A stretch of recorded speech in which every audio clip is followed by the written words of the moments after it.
Okay, hello and good morning everyone. Welcome to JFD Traders Espresso with me, Darius Anucauskas.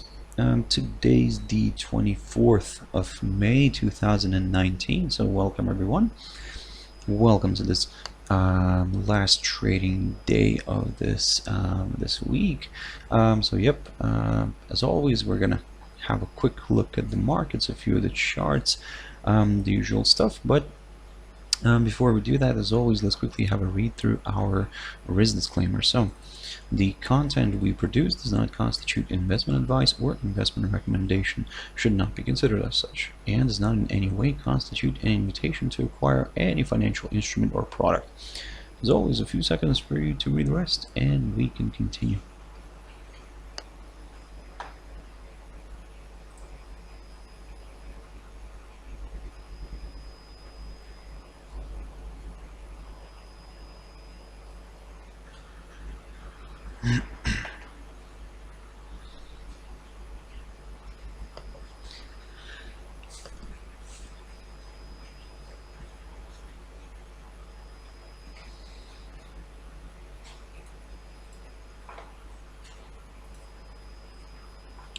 Okay, so now then, let's quickly jump into the charts. Now the first one I want to touch on here is the CAC40.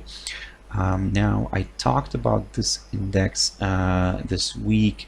Basically, I was telling you guys to keep a close eye on some of these key support and resistance levels.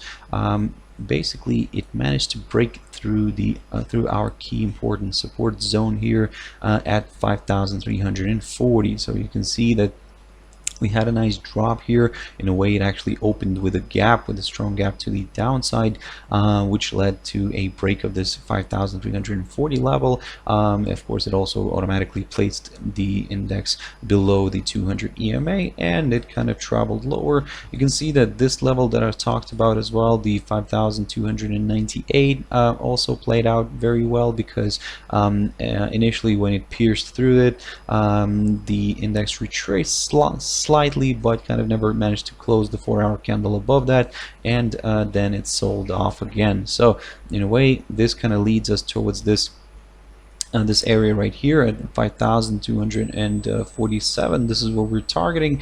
Now if we see a drop below this, then, well, I mean, this could continue sliding further down, and we do have this key important area of support. And let me just actually get rid of this arrow, because it's in a way, this is what I'm talking about. So this little area around the 5,205 zone, which marks the low of the 28th of February, and is also not far from the low of the 25th of March. So good potential support zone. We need to see a nice good drop below the 5,247 level before we could consider a possible move towards this area right here at 5,205, approximately there. Now, in terms of the upside, of course, if this comes back above the 5,340 level, this would also place the index back above the 200 EMA, and well, we could potentially see maybe this one climbing up again. The only thing is that yes, we could potentially consider a possible move higher here. The only thing is that this area for us is going to be a bit of a neutral one, because still, ideally, we would like to see a nice good push above this barrier here at 5,450 before kind of getting excited with the upside again. But I do understand it's quite a big move here, so that's why for those who are less risky and more cautious, wait for a push above the 5,450. For those who are on the riskier side, in a way, you could consider like I said, the upside again if we see a push back above this 5,340 level. But then again, be very careful, because it might actually move sideways here a little bit, might take out a few of those stops, and then maybe move higher. So that's why. But then again, it's not really kind of excluding it from another possibility of maybe retracing or moving back down again. So that's why, guys, for us, like I said, the upside, kind of where we're going to get comfortable with the upside is going to be a break of the 5,450 level. For now, it seems that the index wants to continue drifting lower, but again, let's keep a close eye on these two support zones at 5,247 and the 5,205 level. So these are our targets. Jumping into DXY very quickly here, and so it took a hit yesterday and sold off here, and you can see that it found good support again near the 97.85 zone, around there.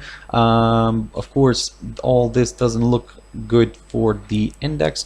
In a way, it could continue traveling lower. It may hit this area of support near the 97.70, and also now I do have this upside support line here, but it's a bit of a tentative one. It's a bit of an ugly one, I would even say, because it's not really kind of touching anything. So if we adjust this slightly, let's say to capture these swings, this one and this one, then we do have some room here for the downside.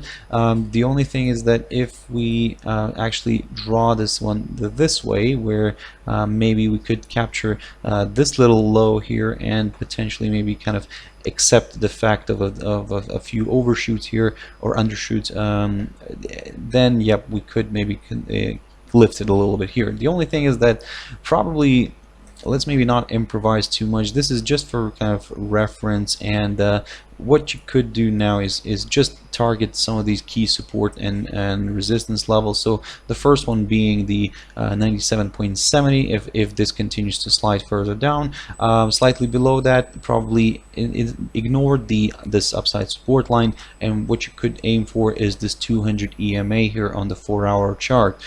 This could be a nice potential target, and then we'll take it from there, see if it actually wants to drift lower or not. But for us, probably ideally, in order to consider the downside, again, we would like to see a nice good break below the 97.45, and this way we could then aim for these lows that we saw here back on around the 13th of May.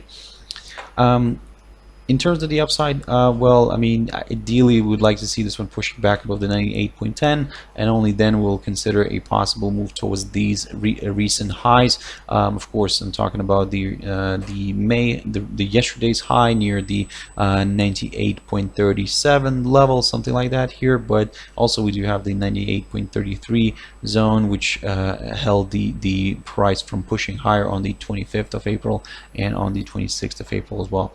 So keep your eyes on this one, and yep, let's see how this is going to play out. But again, like I said, we are more bearish than bullish.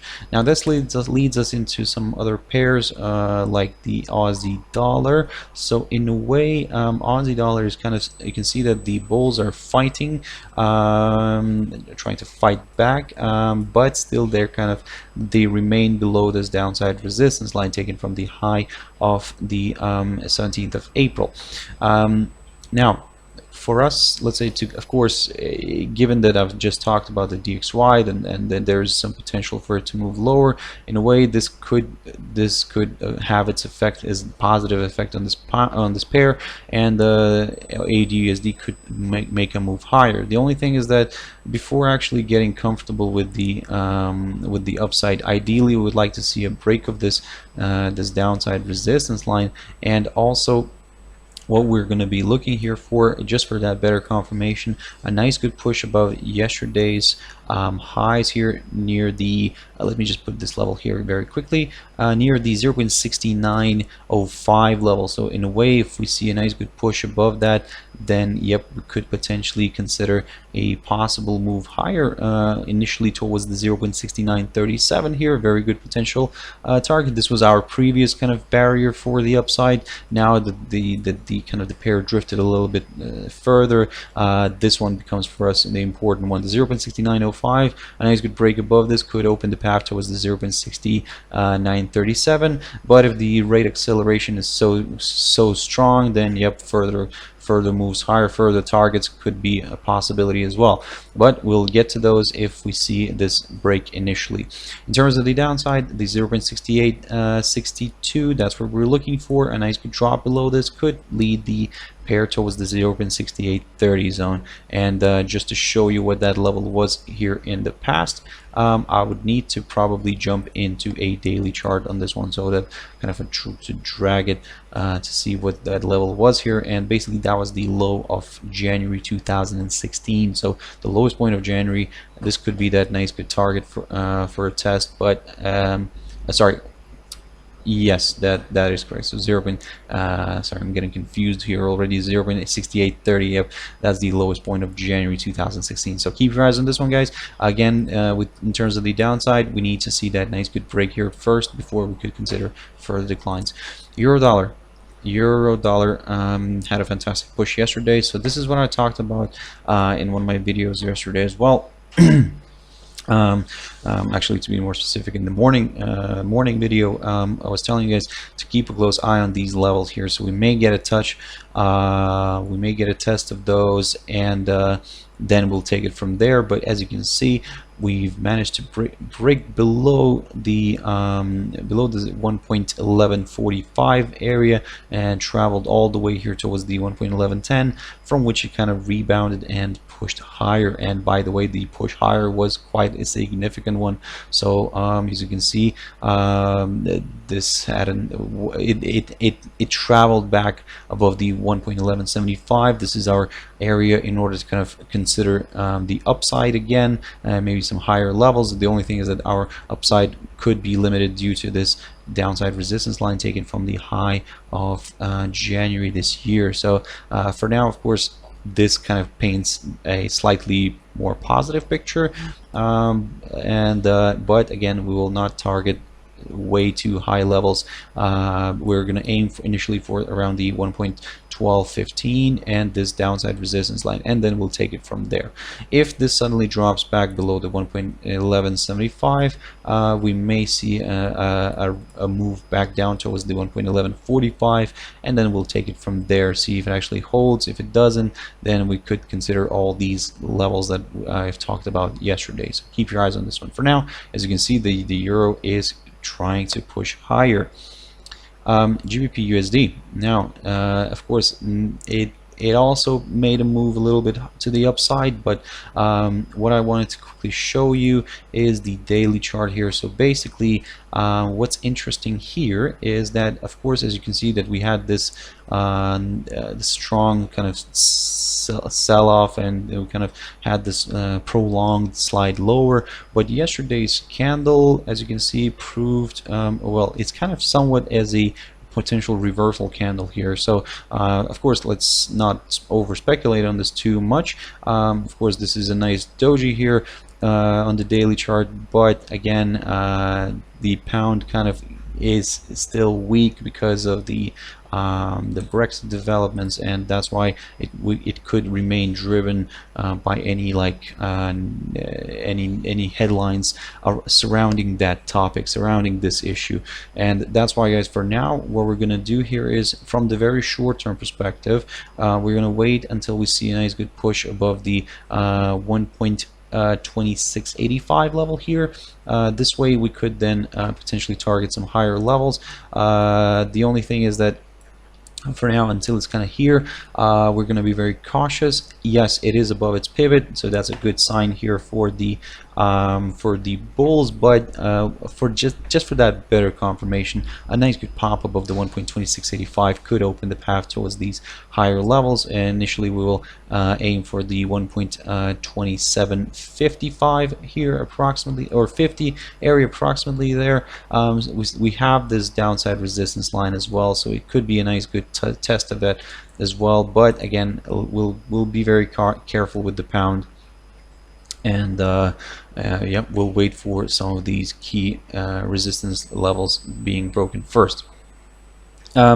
In terms of the downside, well, a drop below the 1.2617 15 area could potentially open the path towards these lower areas. We could the pair would confirm a forthcoming lower low, and we could then target the 1.2530 level, which is a just to show you what that level was here in the past. That was basically a very good area of support here back on the 14th of December 2018, and also on the 3rd of January. So you can see that the pair never kind of closed even the 4-hour candle below this area. So that's why a very good potential strong area of support here.